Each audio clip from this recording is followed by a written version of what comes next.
if you have been able to cater for them with all this time that we are talking about, at the selling stage, what happened? If you're having, let's say, 200 birds, you are going to sell each bird for them to see 80 seeds, at least. 80 seeds, multiply that by 200, at least what you are going to get is let's even make it 100 seeds. Something like that. So you are making like 20,000. Very good. 20,000. With that number of birds, I don't think you even need up to maybe 5,000 to take care of them. Really? No. If you are practicing this semi-intensive. And birds, what they eat a day is not up to, let me see, half of this container. For the birds outside there. Okay. Both the turkeys are about 20, and then I have about, 6 guinea fowl. After the local birds, I can't count them. They are not up to, let's show the distance to us. As I said, in Tamale. In Tamale, yes. Okay. With the farming activities, I've done a lot. Started from crop farming. Okay. Into turkey farming. Okay. And currently what I do is guinea fowl. Okay. Specifically hatchery. Okay. So after the farming activities, currently this is what I am doing. Okay. And till I say, okay, for the meantime, that's my introduction. Okay. A farmer, guinea fowl farmer, turkey farmer. Okay. And currently I'm doing the hatching, the hatching aspect. Yes, you hatch, then you sell to people. Yes, please. And you are making money out of it. Well, small. Okay. There's a bit, let me see, that's what I am depending on. Okay. So whatever I am doing from this hatchery that I am earning whatever from. Tell us, when did you start doing this thing? You can start from the crop aspect to here. Who inspired you? Let us know. After crop farming, it is something that my father's was doing. Okay. Or has been doing up to now. Okay. So for that one, I was born into that. Okay. I've done crop farming since my childhood. Okay. Until somewhere when I was at the secondary school. Okay. And with this guinea fowl and turkey farming, it started when I was in the secondary school. Okay. I came to Tamale from Kintampo. Okay. So at that point, I got to realize that my uncle was doing layers. Okay. So at that point, when I see him with the bears and all that things, that was where I started taking my inspiration from. Okay. I feel good when I see that the bears are with him. Okay. So at some point, I went to school and came back and the bears were no more. He sold them off. Okay. Due to this weather changes. A lot of mortality among the layers, so he has to sell them off. Okay. So a few years later, he started with guinea fowl. He said he wanted to fill that structure he had when the layers were in. Okay. He wanted to fill that structure with guinea fowl. Okay. So he started, at that point, I was the only boy with him around. Okay. So that means whatever he wanted to do, I had to assist him to do that. Okay. So I started. I'll hatch for him from somebody's hatchery and then come for brooding. Okay. Even though at that point it wasn't easy. Okay. The few that you will hatch, trying to take care of them, at the end you lose everything. Okay. But we never stopped. We kept on trying. Okay. Until we started, I started asking myself some questions. Why is it that some people have guinea fowl? Okay. But as we are doing, when we bring the bears, they will die at the juvenile stage. Yeah. So this was the questions I started asking myself, and I started doing my own research about guinea fowl. Okay. The few research I did was attending to people's farms, and those I know they are hatcheries and brooders. I will attend to them and question them just like you are questioning me. Yeah. How did you do them? How did you start it? Or how do you manage to keep them alive? Okay. So the explanation they will give to me and the advices I will seek from them, when I come, I try to implement that in the few that we were doing at my uncle's place. Okay. And I got to realize that there was a resource from what I was doing. Okay. So I started building upon that. Whenever I put on something, like I hatch some bears, I make sure I do what they asked me to do, and then keep on asking in order to get more knowledge. Okay. That is how I started doing things. Okay. Since how many years since you started your own? How many years? I started my own quite long ago, like I told you when we were outside. Yes. About 6 to 7 months now. Okay. Because I came here, guinea fowl in particular, 6 to 7 months now. Okay. I came here in the month October. Okay. That is, let's say, this year. Okay. Last year's October. Okay. So if you check up to this time, I think it should be somewhere 7 to 8 months, right? Okay. That was when I started my own business. But what I was doing, or let me say, I started for a long time, but what I was doing was for my uncle. Okay. So you were just assisting him? I was assisting him, so I was like a worker with him. So whilst I was helping him do, I was learning as well. Okay. So then, when I was living with him, that is the later part of my living with him, I started buying my own turkeys. Okay. So I was still with him when I was having turkeys somewhere. Okay. And when I was coming here, I brought the turkeys there, those you saw outside. Okay. And then the main activity is now breeding. Yeah. Tell us, what are the experiences that you gathered? What experience have you gathered in the past 7 months? If I say experience, I think the experience started from when I was doing my research, like I told you, about why the guinea pigs I was keeping with my uncle was dying. Okay. From then, I attended to a lot of hatcheries and breeders. The popular one I know who really helped me a lot, Mr. Emmanuel, at Hatchery. If he sees this video, I thank him very well. Yeah. Thank you very much. Shout out to Mr. Emmanuel. Yeah. He's the one, if I mean to say those who helped me in this way, maybe he may not know that he has even helped me that much, because he's the kind of person whoever comes to him for assistance, he's willing to assist him. Yeah. So I'm one of those that he assisted. Yeah. And all this thing, if I say I can be able to keep a guinea fowl or a guinea pig from day old for them to get to wherever I'll be able to get to them, my thanks goes to Mr. Emmanuel. Yeah, may God bless Mr. May God bless him. Okay. He was the one I went to. Then he directed me to his brother, Mr. Jonathan, who owns a hatchery at Zaire. And then he, Mr. Emmanuel, is a poultry equipment, feed and drug seller at the same Zaire, Kamina Barras, opposite second gate. They are over there. So when I went to him, he sent me to his brother. Asked for the first, that was my first, let me see, questioning with experts. So when I went there, he just didn't start by telling me what to do. He asked me a lot of questions about how I was doing it. When I explained, I can still remember the first thing he told me was that it was pneumonia. That was killing my mess. So I asked him what pneumonia is. Then he told me it's a sickness that attacks the guinea pigs when they are still young. Because they have lived in a cool environment. That's when they come in contact with the cold weather, they get attacked by that, they will all die. So I also asked him of how I can avoid pneumonia. Then he told me that I should always make sure that there is an adequate heat in my brooding house. First, he was the one who recommended these boxes for me. Gave me a lot of alternatives. He taught me first to lift these boxes up with stands, maybe with a fire under it, and I should cover top to ensure that the inside the box is well heated and keep my birds alive. So that was what I was practicing when I went first, and I saw that it was helping me. The way they were dying, it wasn't like that again.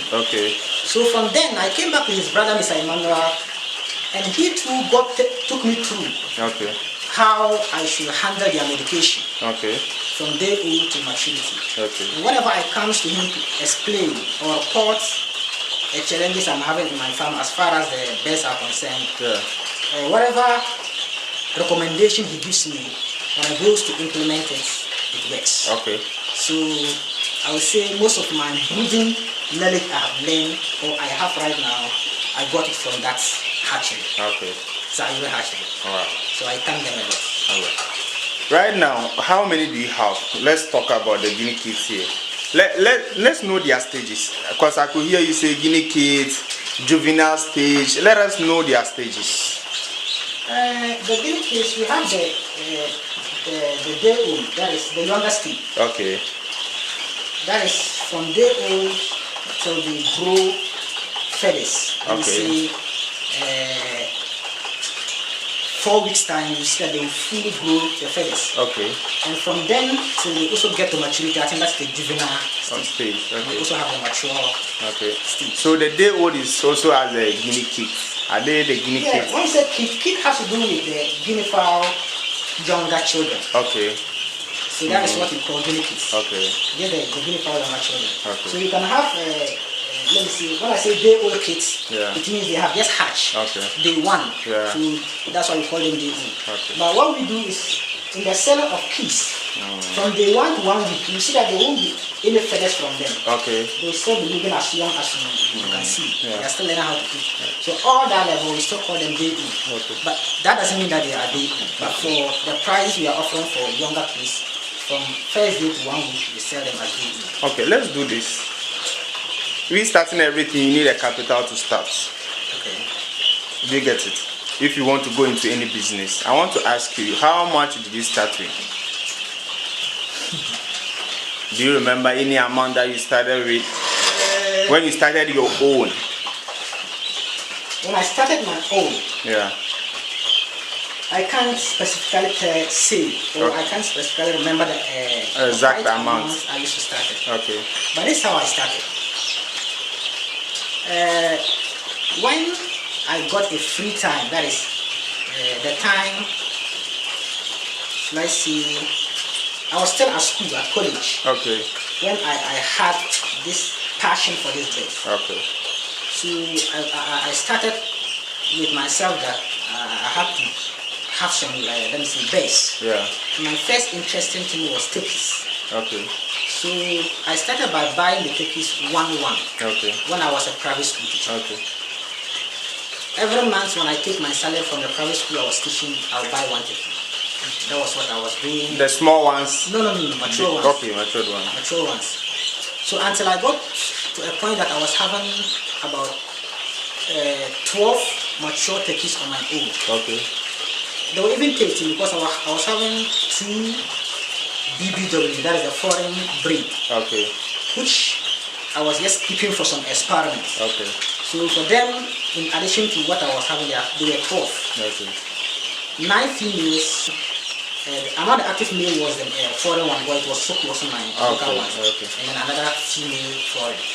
So they were all in 12 in number. Okay. So at that point, what I can say was the few I've gathered, I didn't store them in my bank accounts or more money, was what, I mean the few money I had from my private school was the turkey that I was having. Okay. So the beginning, when this Guinea fowl idea turkeys was hatching or was laying, when I was over there, they would lay hatch and I'll grow them to 4 weeks and sell them. Okay. So that was when I started gathering my capital for this.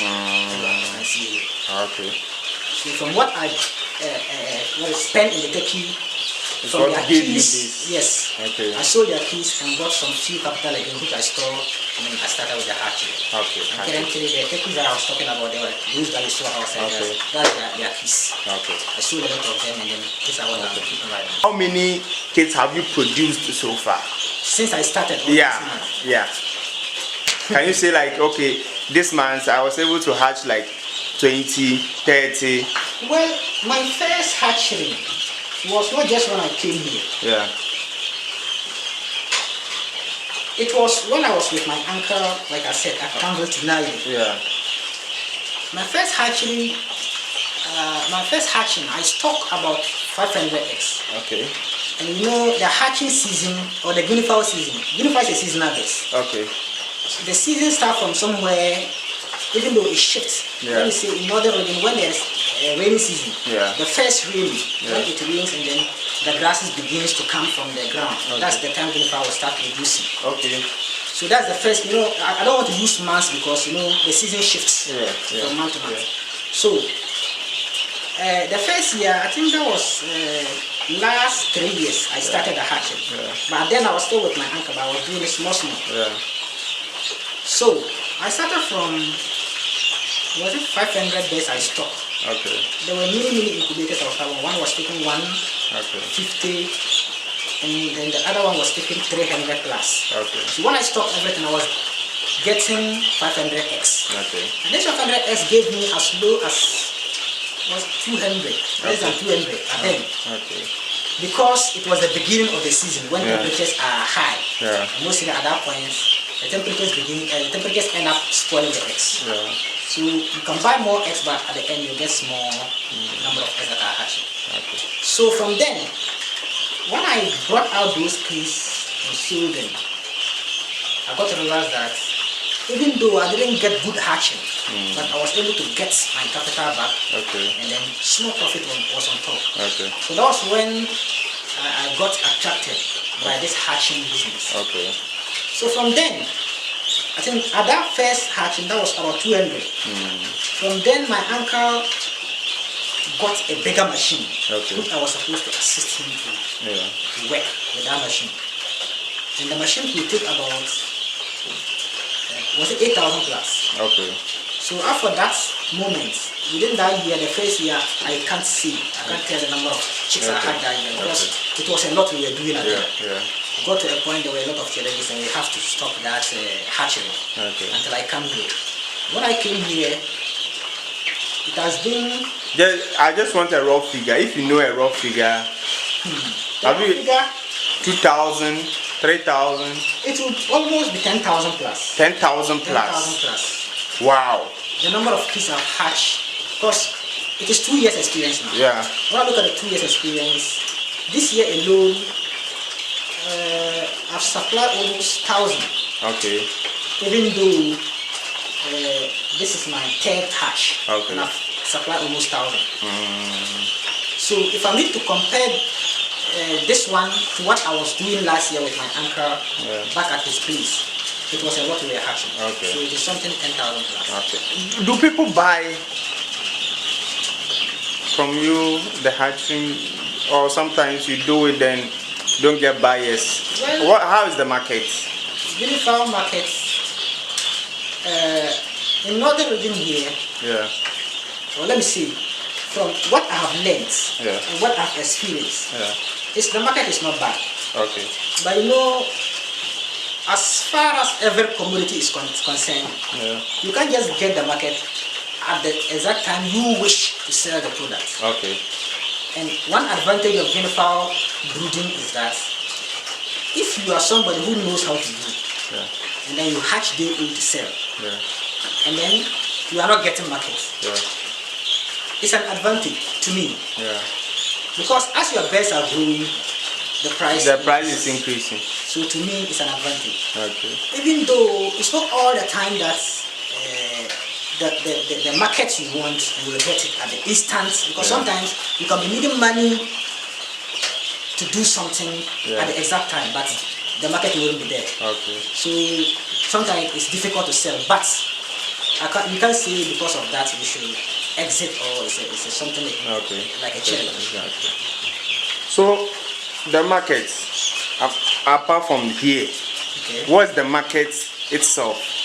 Those who buy from you, do they go to sell, or are they going to keep them in their younger age? If you go to the market to go and buy, have you started or have you tried to do a survey on that? Well, for the hatchery we are doing, the Guinea fowl market mostly based on outside Tamale. Okay. Accra, Kumasi, Navrongo, Bolga, Wa. Okay. Mostly that is where my customers come from. There's a few in the locality that will come and buy. Okay. Because you know, the Guinea fowl, I don't know of other places, like, but per my experience, I can see that Tamale is the city that produces the highest number of Guinea fowl in Ghana. Okay. Per my experience. Wow. Okay. Because if you look at the amount of Guinea fowl product that goes out from Tamale, cannot be compared to what comes in. Okay. At least sometimes it can be even a whole season you see something coming in. Okay. But every year Guinea fowl product keeps going out Tamale. Okay. So if you are a hatcherer or a producer in Tamale and you still want to sell your product in Tamale, I think it's going to be something silly for you. Okay. You should give it to those who are demanding it high. Okay. So that's why mostly our market is outside. Okay. And this normally we do it through platforms, WhatsApp platform, we advertise, and then when the buyer sees and they trust you, you can start your selling from there. Okay. Why should someone venture into poultry farming? What are the benefits? Well, poultry farming, when you talk about the benefits, I know that let's talk specifically into Guinea fowl because we have turkey, we have that, we have a poultry that like there is. Yes, I can see that. Local fowls are there. Turkeys, yes. Why should someone venture into take a Guinea fowl business? When you look at Guinea fowl, like I said, one advantage is that internally we have the products. We have the raw materials. That is the eggs, the parents Guinea fowl. So it is very cheap to get it around here. As compared to, let's say, turkey, layers, broilers, or any other poultry birds, which you will have to incur a lot of money to go outside and let me say import them, because all those products are not produced here. For Guinea fowl, it is just at our doorstep. So that's one advantage. It is cheap to get the raw materials. And another thing is there is some kind of let me say feelings. Let me say the joy and the happiness. For that one, I can say with livestock in general. If you are with any livestock, as you are with them, at least as I've come into and see that my birds are healthy and eating, it gives me some kind of joy and feelings. That is true. So whenever you feel like whenever you are with these birds, this anxiety and then most of them, it takes away a lot of your. You don't have time for gossip then things. You don't have a time. Like you come, you can see that there is a social gathering outside. I went with them in the morning, greeted them, and I have to come back. Some people understand. I'll just be here alone, either feeding them, cleaning the distance, or giving them water. Most people doesn't understand that. Therefore, you don't have time for all those things. But at least if I give you time, my birds are going to die in the first place. And the other thing is I'm going to lose a lot of money in there. You see that it's not easy to come and picking these birds to go and bury them. Don't allow them to die. So if you're with them, spend a lot of time with them, give you some kind of joy and happiness and other things. And besides that, they will eat. The rate at which you buy meat will come down. You don't buy meat frequently. You have birds inside during festivals, eat or maybe something like that. You will have a bird to kill. So the young ones, like 6 months. 6 months, is it a young and old? I think that should be the juvenile period. Yes. How much will I be able to sell one Guinea fowl when it's about 6 months or 7 months? The price here currently varies. Like sometimes, when the demand is there, the price will be different from when you are eager to sell. Let's do the raw figure. The raw figure currently, the 4 weeks goes for 25 cedis. Within 20 to 25 cedis. 4 weeks. And then 6 weeks also ranges from 25 cedis to 30. Out of 6 months? 6 months, I haven't gotten to that end. But when you talk about 6 months, that should be mature birds. And that one, the price is determined in the market. For that, they sell it around 80, 90 to 100. 80, 90, 100. 80, 90, 100. Yes. And I in particularly deal with the younger and the juveniles. I don't deal with mature ones. So that one, let's talk about these guys. What are the challenges in? The challenges in Guinea case production. One, I can talk about you don't get the let me see, the freedom of time to do most of the things that you want to do. Like you can see the other time you called me, it was difficult to get me. Something like that. So you always have to be spending your time with the birds. At least 1/3 of your daily time, at least, should be spent with them. When you are always out of their sight, there will be a lot of problems. You encounter a lot of, let me see, mortalities. And the other thing is the feeding. Guinea fowl, like any other bird, is not easy to feed them. Some point, you can start them from younger stage, and then when you get to a point that you are shorting money, because you will be forced, let me see, to manage your feed, either to give them lesser quantity or add a lot of chaff like maize bran or wheat bran all other things to the food in order to increase the quantity for them to be able to eat, and that wouldn't help them. So one challenge is lack of time freedom, and also difficult in the feeding aspect in terms of financial crisis. And also, in case of the medication too, you can't, let me say, underestimate the medication process. So let's do this. Okay. Day-old guinea fowl. What feed should I give them? Or day-old kids? What feed should I give them? After the feeds, we can't be specific. Okay. But we have broiler starter. Okay.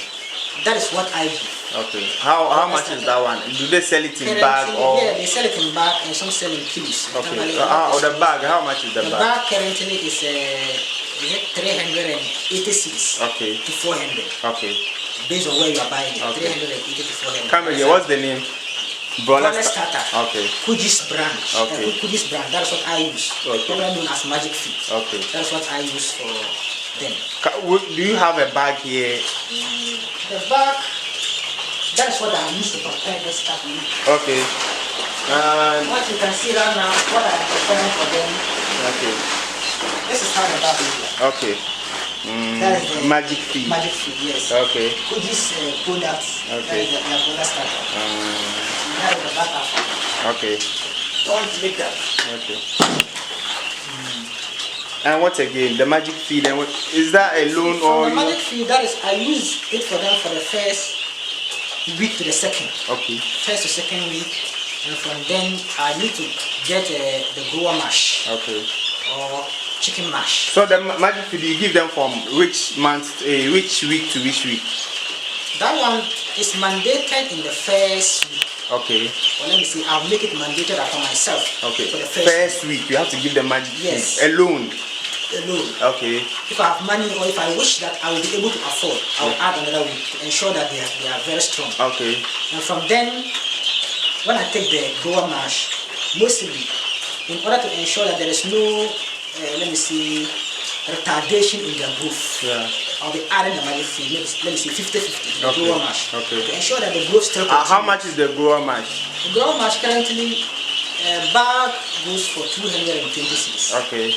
226. Okay. So I'll get a bag, maybe half it, and half Magic Feed, and mix it together. Okay. For the next, let me see, the next month. Okay. That's what I'll feed them. Until gradually I will draw the Magic Feed and let them eat the grower mash. Okay. How many times do you feed them in a day? Maybe I feed them 2 times. Twice. Yes. Okay. How many times do you change their water and all? Twice. Twice. A day? Twice? Yes. What time to what time? Early in the morning when I change them and give them water. In the evening around 3 o'clock. Okay. I'll come and change it again and then give them feed at that point. Okay. What do you what medication do you add to the water? The water, the first day when they have. Sorry. I give them glucose. Glucose, okay. From the first day, I'll give antibiotics. Okay. Antibiotics, vitamin antibiotics. Okay. That is pastry powder. Okay. That is what I use. Okay. There are other vitamin antibiotics that you can think of, but what I use is pastry powder. Okay, you put it in the water. Put it in the water for them. Okay. So I'll do that for them for 5 days. Okay. From then I'll give them water for 1 day, only clean water, and then the next 5 days again I'll give coccidiosis. Coccidiosis. Yes. Okay. How much is that one too? The vitamin antibiotics currently is also 45, 56. Okay. Some shop you can get it 45 cedis, some shop 50 cedis. Okay. And then the coccidiosis medicine, that one is 60 cedis.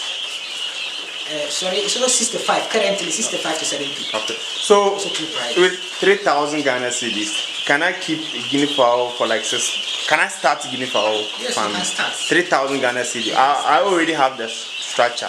You have the structure. But I'm talking of the feed and purchasing the guinea kids too. Can I start? Well, 3,000 Ghana cedis. If you want to start guinea fowl farming, like let's say 200 guinea fowl. Well, I don't think it will be possible. Okay. How much do I need to start with 200? The system you want to practice also matters. Okay. We have the semi-intensive, right? Semi-intensive, and we have the intensive, okay. and some will do extensive. Okay. That one mostly it is, let me see, deadly to our farmers. Yeah. Because you can't start doing it with extensive system. Okay. Especially in this our season, they will die. Yeah. So mostly what I do is that sometimes I also do keep Guinea fowl to maturity. Yeah. But what I do is the semi-intensive. Okay. And with that, you can't just start, or let me say, for what I do. Okay. I don't start this with a fixed capital. Okay. That is, you need a side work or a side job to support yourself in what you're doing. Because money is in such a way that there will be other expenses that will come into that if you don't take your time. So mostly what I do is that my side work, I'll make sure I concentrate on both. So that when I'm shorting money for this one, I can get money from the other side and support them. Okay. When you start this one, if you say you do keep them some to mature age, right? Yes. What time do you let them go out? Like this one. Yeah. If I want to grow this birds to maturity, I will keep them for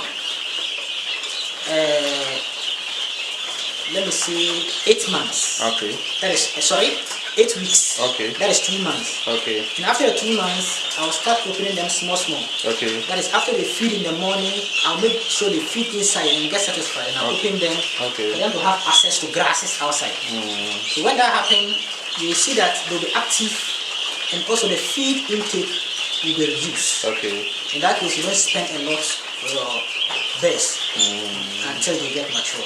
The other day you were telling me Guinea fowl farming is more profitable than the other one. The other poultry birds. The other poultry birds. Yes. How do you explain that in money aspect? Well, in money aspect, as far as tamale is concerned,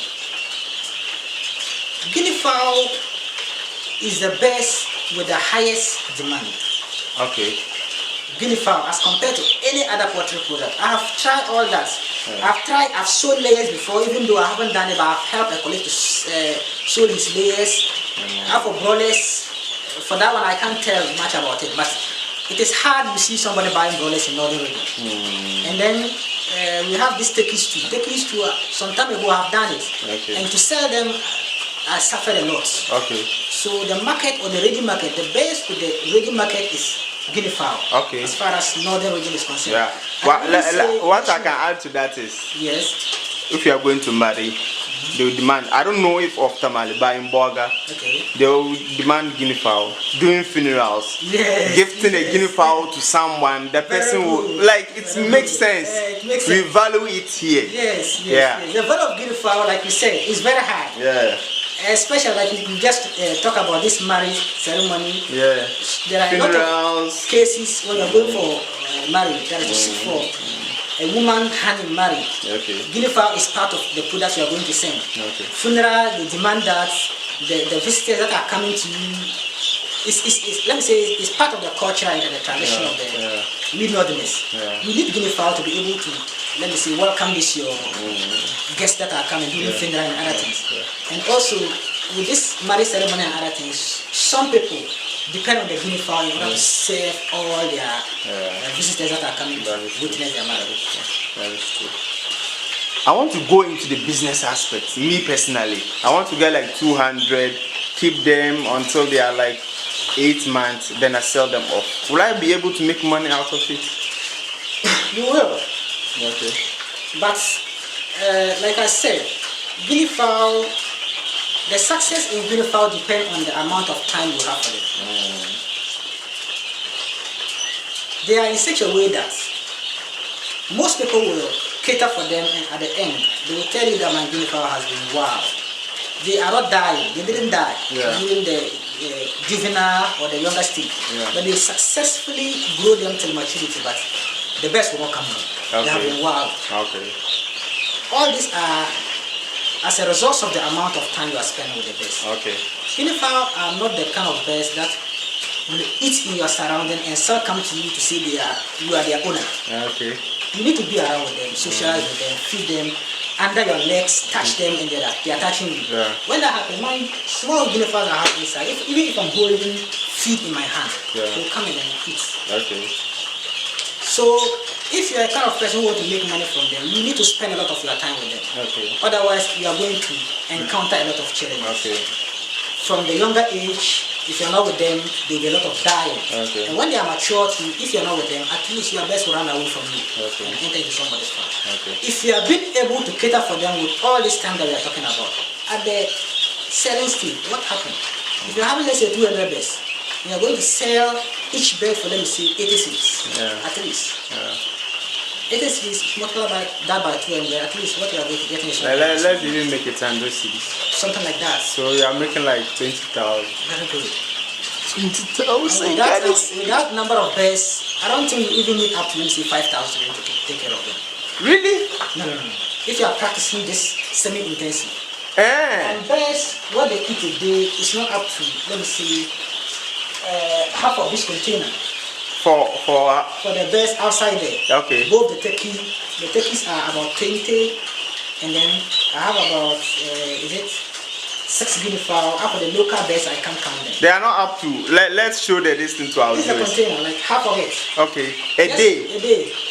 Let me say half in the morning and then half in the evening. Okay. I'll just pour into them for them to see that I'm the one feeding them, not to make them satisfied. Okay. And after that, I'll let them go. There are grasses everywhere in the environment. That is what they mainly depend on. They eat a lot every day. Even if you see their poo, that's their shit. Okay. A larger component of it is grasses. Okay. But you just need to be giving them something so that they will know that this is our house. In the evening, they'll come around. So in the evening, do they come to the room? In the evening, they come to the room themselves. Even if I'm outside. Okay. I'm not at home, by the time I'll come, they'll all be inside. Okay. It's only that a few of them will be lying in my veranda, so I start them inside. My bed doesn't sleep outside. Unless, of course, maybe you go out there and then there is an accident, motor ran into them. Okay. If not that, they don't sleep outside. You have been able to train them in that way. Always here. Wow. You have watched my videos, right? Okay, yes. You are telling me mostly I'm interested in. Personally, I love cattle. That's me. Okay. Growing up as a child, I love cattle, sheep, and all that. How do you compare the cattle business to the guinea fowl business?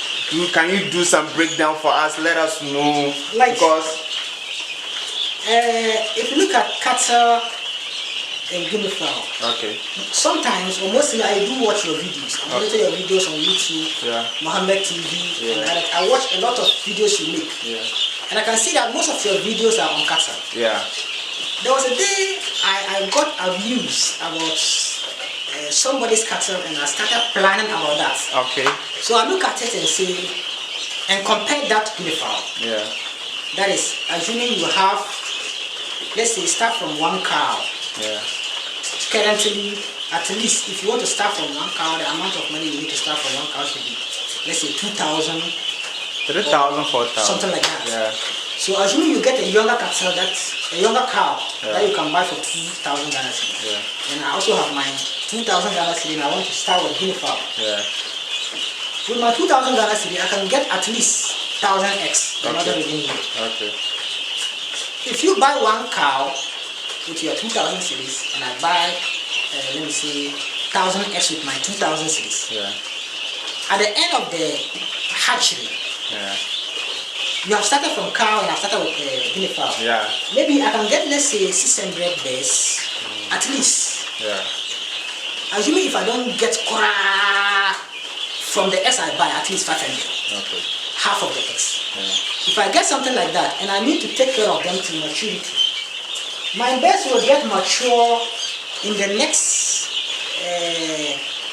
Let's do them in a year time. Let's give them each a year. Guinea fowl, you don't need to keep them for 1 year. If you want to sell the parent stock, 6 to 7 months time, they are mature. To sell out. To sell. For meat. For meat, 6 to. And that is even this our local ones. The foreign one, 5 months, they are okay. Even let me say 4 to 5 months, they are completely mature. They attain the maximum weight at that point.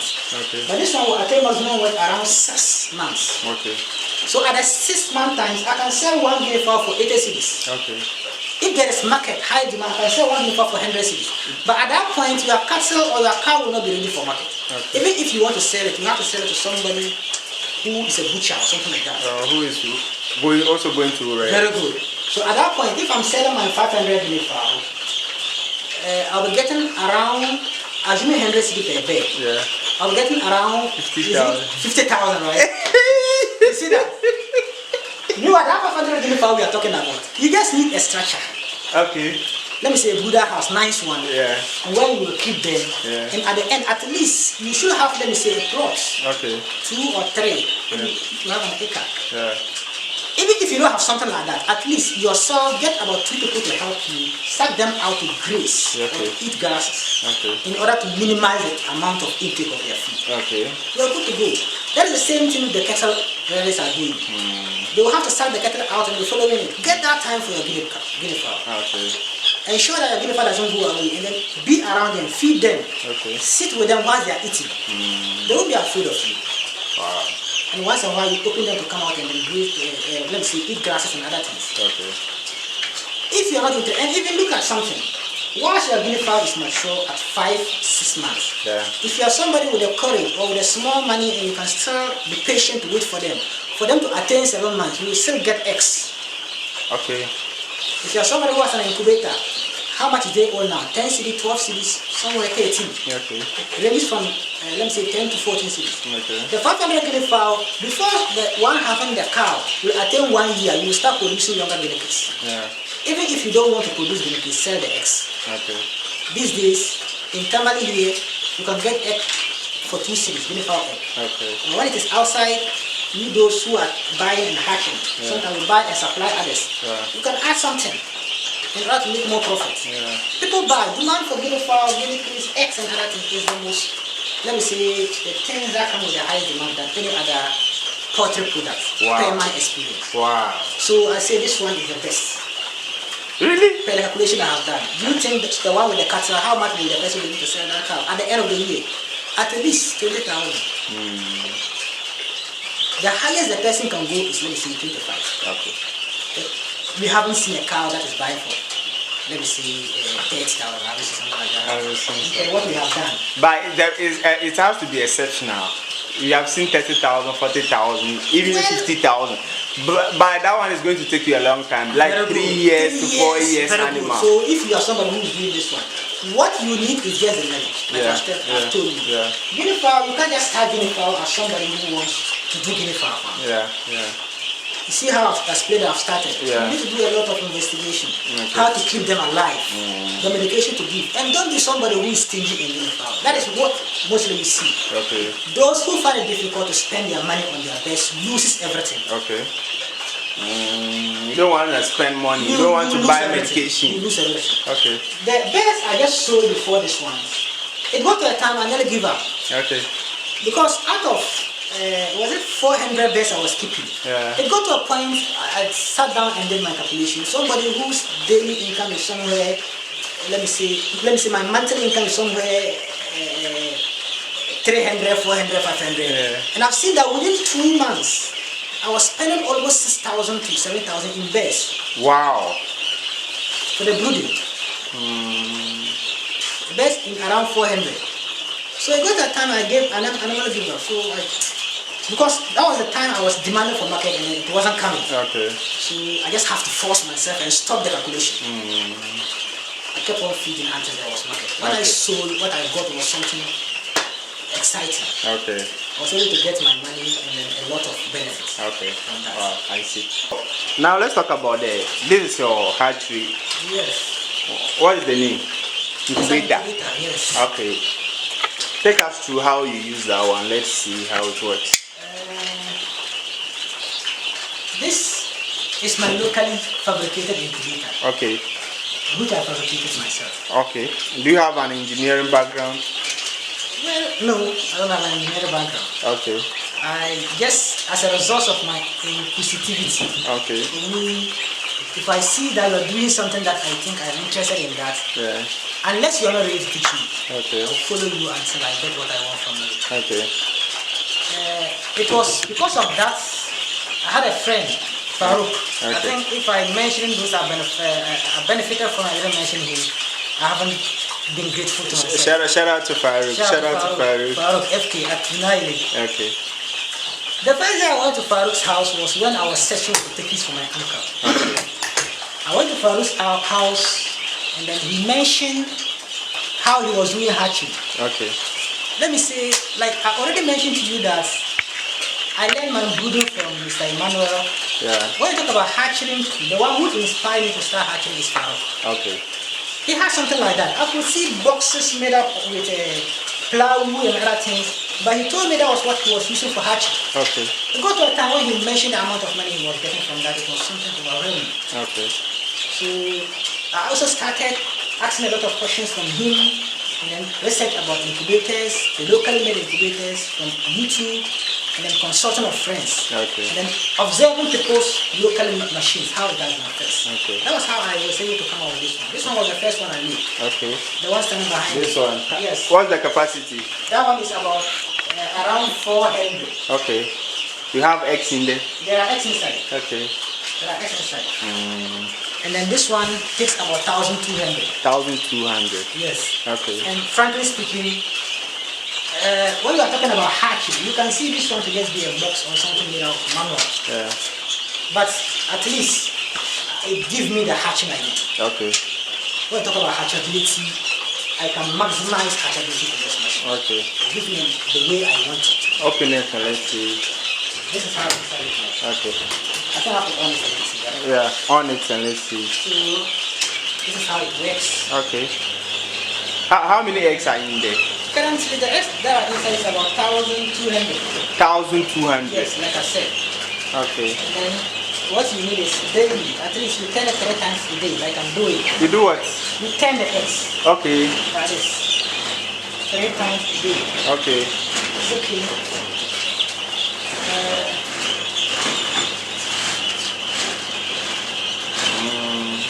3 times a day. Yeah, maybe if I do this in the morning,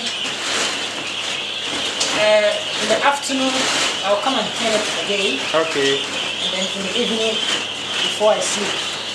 If I'm not around, 2 is okay. Okay. Twice a day is okay. But for accuracy, you have to turn it 3 times a day. Okay. Morning, afternoon, evening. Morning, afternoon, evening. Okay. Sure For what's the probability of you getting more eggs? Like I want to know what's the percentage of hatching. Yeah.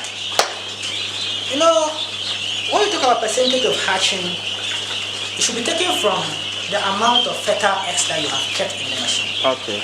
And with this machine, if I'm calculating for the percentage, I don't add maybe unfertile eggs. Okay. Assuming I have stocked 1,000 eggs. Okay. And then after 10 days, I need to do candling. Okay. And then after I do candling, I can take away about 200. Assuming that out of the 1,000 eggs I buy, I'm getting 800 fertile eggs. Okay. From the 800 fertile eggs, I can get about 600 that are hatched. Okay. If you are being able to monitor the machine very well, no light outs, the water management, you are being able to monitor it very well. Sometimes all the eggs will hatch. Okay. The water, how do you do with the water? What do you do with the water? To sprinkle the water on the egg? No, the water, you need a container like this. Okay. A container like this one that I use. Okay. Then I'll fill it with water and put it inside the machine during the hatching. Okay. During the hatching. If the let me say the season is dry or the air is dry, I'll put some inside for for incubation period. Okay. What does the water do? The water helps in humidifying the machine. And the eggs. Okay. You need humidity before the eggs hatch. Yeah. So you put water inside during the. Okay. So do you have water inside now? Currently, this one are fresh eggs. So okay. when I insert eggs, I don't put water. So how long will it take for you to? At least 20 days. Okay. So let me see, 15 days time. Okay. I need to put water so that the water will help the eggs moisten it up or provide humidity for the eggs for it to hatch. Okay. How long does it take for the egg to be hatched? Guinea fowls. What of turkey? 28 days. Can you this one hatch turkey eggs?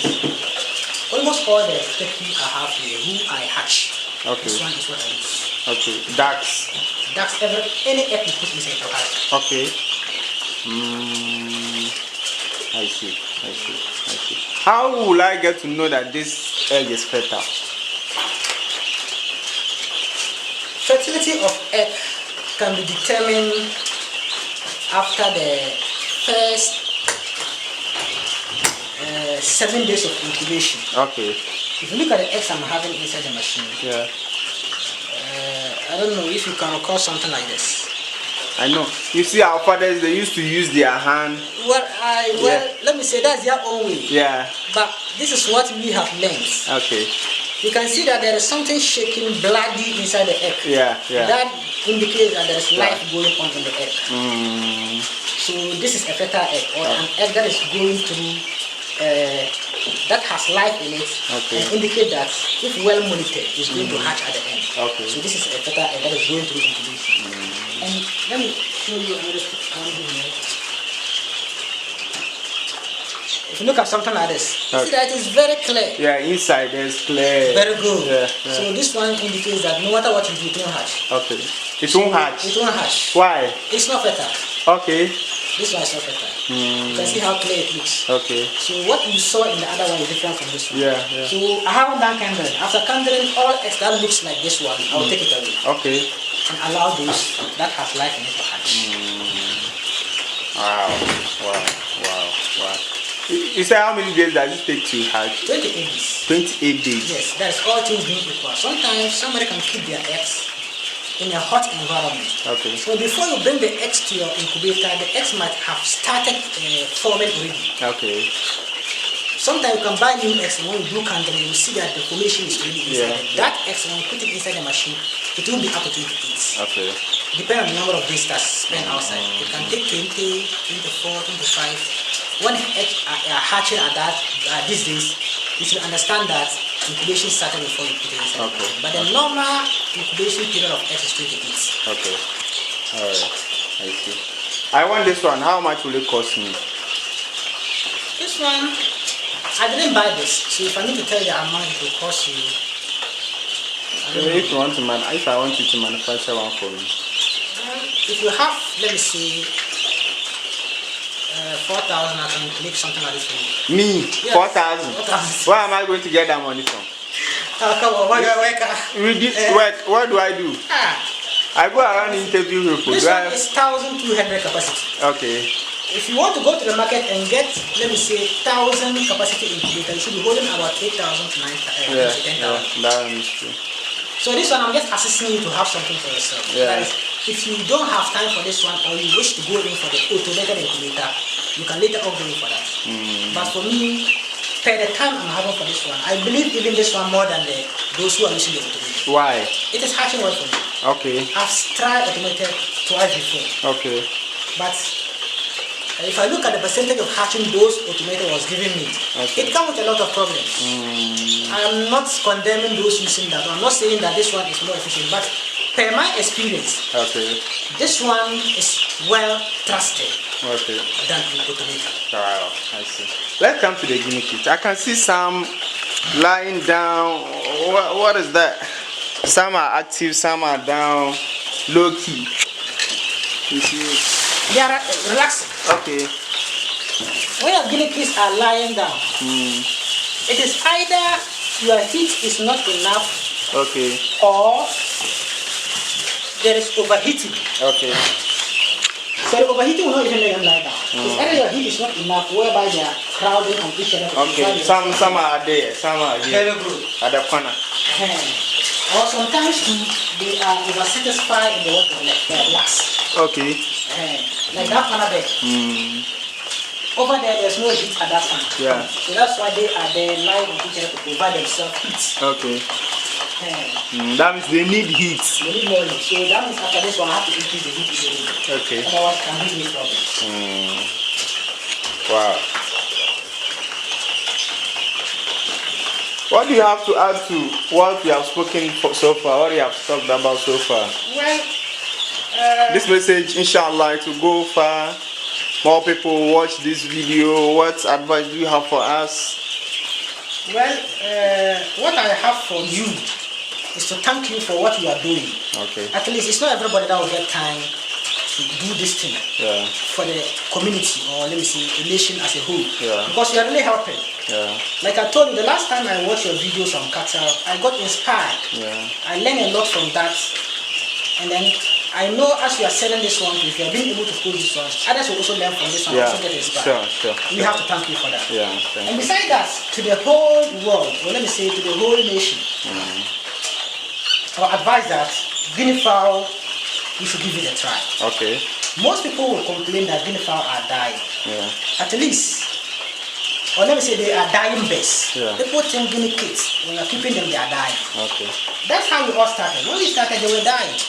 But until a point that we got to realize that you have to learn some things. You need to do some things. You have to gather the experience yourself. Before they can. As for the experience, I was talking to a friend yesterday, Sana. He brought in ladum. Ladum is a sheep, very expensive sheep. He told me, Mohammed, as for experience, you have to buy it with money. You are going to lose animals. Well, if you do it, if you start with no knowledge, you have to gather the experience yourself. Yes, I understand his point. Because when he says you have to buy your experience with money, there are a lot of people who will not teach you for free. Or if you ask them, they will speak to you for free. I've seen a lot of people like that. I've got a lot of people to learn something about hatchery or brooding. They say I have to pay. Sometimes I will pay, sometimes I don't have to pay. And two, human beings are in such a way that sometimes our ears are hard. Should I say we are so much chaos that they will say do this, and then you want to see if I don't do it, what will happen? Or they will say don't do this, and you want to see if I do it, what will happen? We all did that. And at the end, you will have to lose a lot of birds. When you lose the birds, that is where you get the rare experience. That one tells you that, or let me say, that one naturally you will not repeat that in you. That is the actual experience we are having in this. Before you can get to this place, you lose a lot of birds. You have to lose. Because if you don't, let me say, if you are somebody who has gone through this thing, and you haven't lost that loss that the person has talked about, one day you will still be so weak in terms of your application of knowledge that it will occur in this thing. And if you are not careful taking, you will give up. Very good. So like this one, there have been several instances which I will group some point and I will be throwing away birds, I will be burying birds and other things. But now, from all that losses, I've learned that maybe at this point and at that point, this is how we are going to keep the birds, to keep them alive. So this one, alhamdulillah, thank God, they are alive. And as I'm doing this one, let me say, not to, let me say, brag, but I can keep this birds myself. Really? As far as I have all the resources, like let me say, you need money. You need money. If the money is there, the feed they want, the medication they want, and you have the time, like this one, you can see that the calf is fresh. Just like from the, let me see, the grinding mill. I checked it yesterday. There are a lot of brooders who will enter their brooder house and then you see that the chaff is as dirty as the cattle pen. Wow. Guinea fowl is not like that. When that happens, they are going to die as a result of possibilities. The feces will cause a lot of death. So you have to be cleaning frequently, the medication and the feeding. You see that all that you need money and other systems. So how many times do you clean here? Let me say, this one day it is about they are about 2 weeks now. And this is my first cleaning. So from the first day till now, so let me say every 10 days, I'll make sure I'll do cleaning. Every 10 days. I'll clean it. Change the time, bring in. Wow. What's the number now? What's the number? This one is about 600 plus. 600. They are more than 600. But mostly we don't just keep the exact number. Once a while you can do, let me see, mortality. So at least when you keep your number, you add on some few. The fire counting, let me see, the selling point is where you can talk about the exact number. So this one is 600 plus. Are you willing to sell? Not at this age. Currently my aim is to sell them at 6 weeks. 6 weeks. What will be the price? 6 weeks is going to be 28 cedi per bed. 28 cedi. That's what I'm willing to sell them. So that's what I'm targeting currently. If not at that age, I'm not willing to sell this one. Give us your number, your contacts. My contacts You can reach me on 054 75 27 199. Yes. Come again, please. 054 75 27 199. Greet my people, greet everyone, and tell them to subscribe to my channel. My greetings goes to, first of all, you, Mr. Emmanuel. If you are watching me, my greetings come to you, and my boss, Farouk FK. Okay. Atunaile, my greetings come to you, and my uncle, Mr. Shiraz, who is a lecturer at Tipoli, because he is the one I've stayed with and I've been able to learn all these ones. I greet them, I greet my parents, my mom and dad, and then the whole world. And anybody who has the willing to go into Guinea Fowl, my greetings come to you. And then our brother, Mr. Mohammed, like he said, our channel, we are going to learn a lot from that. Inshallah. So if you are benefiting from somebody, at least you should have a way to support them to also grow. That is by subscribing and liking, downloading, and then sharing their videos. So we entreat all of you to help us in